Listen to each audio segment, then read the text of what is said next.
Back like we never left. BDA here. I mean, who else? Fairy Tail, it was a good chapter today, okay? I really enjoyed today's chapter and everything that was revealed, so let's jump right into it. This chapter was basically about a rundown, okay? Makarov was giving everybody a rundown and saying, listen, this is what we have to look out for. These guys are serious, and let me give you guys a quick rundown as to what you need to prepare for. Because they asked him. They also had a good moment because Natsu basically said his trump card is a one-time use thing. I wasn't feeling that because it's not a power-up. It's just like I said with Kana when she used fairy glitter, I believe, that one time, and that's basically what it's going to be. And I'm not feeling that because it can be something that you can literally pull out your ass and say, okay, he had this, that's why he won. So I wasn't feeling it. I feel like it's a setup for a plot device. Like, come on, like a one-time thing. Like, what the hell could it be? Natsu says this, and this basically inspires everybody, right? So everybody's now, oh man, Natsu got something, so we have nothing to worry about now. And Laxus chimed in, saying, oh, that's Natsu. It was a cool moment because Natsu, he's always the one to kind of rally the forces. So it was definitely a great scene, seeing everybody rally around Natsu, per usual. So Makarov gave them a rundown of the Spriggans. So let's talk about the Spriggans a little bit. We have War General Ember, okay, and that's going to be Gray's matchup. His name suggests he has something to do with ice, and he's the chief of staff, the consul, so he's going to be super powerful, and Gray has some leveling up to do because he has his demon form, but he needs some more. Azir, Desert King, that's Natsu's matchup. Natsu even showed some interest in this chapter, shows that he wants payback because they had to basically run from Azir the last time they met, so Natsu's going after his neck. Alright, we go to Brandish, and Brandish is the nation breaker, okay? She looks innocent, and she's not that aggressive, but she can bring down the nation by herself. I mean, she let Fairy Tail get away, so that shows her personality a bit. But, you know, she's OP. Warman Demaria, and that's Erza's matchup because she's more of a knight. They call her a knight that took down a country, basically. So, Warman Demaria versus Erza. Can you just imagine how epic that would be? We go to Yuri Drayar. God Serena, okay? Looks just like Yuri Drayar. You cannot look at him and tell me that's not Yuri Drayar. And for the longest, I thought God Serena was a female. I don't know why. I guess because his name was Serena, but it's a male, okay? And it's Yuri. That's all I have to say. And I'm really interested into why God Serena went over to the other side.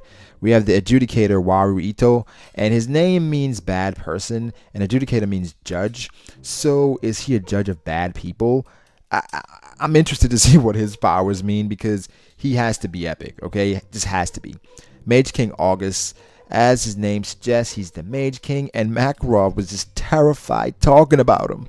So Mage King, they say he knows pretty much all the magic, okay, from the beginning of time, essentially. So I expect him to be using magic that Fairy Tail can use and opposing them with anything they throw at him, okay? We see Acnologia as well in his human form, and his hand is aching from what Igneel ripped off, okay? So he is hype and he is ready for the Dragon Festival because he states when the Dragon Festival comes around, he is going to go apeshit and kill people. They also mentioned two others, okay? Bloodman and Nineheart. Bloodman, if I had to make a quick inference as to what his powers could be, if you've seen Legend of Korra and you've seen the Bloodbenders, basically, I think that's what he can do. If you haven't seen Legend of Korra, go check it out now. For Nineheart, another suggestion. Have you seen Naruto? Do you know who Kakuzu is? Yeah, that's Nineheart. So Makarov gave him the rundown, and they're basically devising a strategy now, right? And Mavis kind of anticipated everything that Zeref was going to do because Zeref is saying this is an all-out war. And it's funny how Zeref, he basically told the Spriggans that I view you guys as pawns, okay? Because he says humanity will perish. Everyone in Ishgard will die. And they're like, oh, you view us as pawns? The only expression that I was kind of curious about was the Mage King because he kind of had that dark look on his face. Everybody else was like, whatever, dude. I'm just ready to blow something up. Mavis anticipated what he was going to do from the jump, okay? She said that Zeref is going to be a part of this, okay? So we have to be prepared for Zeref, essentially. And Mavis, she was on the Natsu bandwagon, was like, you know what, we'll believe in him, so that's cool.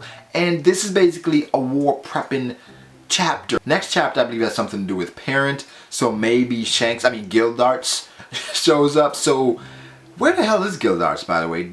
The country is in peril, and where the hell are you? If Gildarts was a part of this, maybe they stood a better chance. Maybe Gildarts shows up and maybe Gildarts goes against the Mage King, because as of right now, you have probably 6 or 7 people in Fairy Tail that could do something. Laxus, Erza, Natsu, Gray, Mira Jane, maybe Lucy. It's gonna be an all-out war, okay? Acnologia, the Spriggans, and Fairy Tail. I'm thinking if they're gonna destroy everybody in Ishgar, you should probably include all the guilds.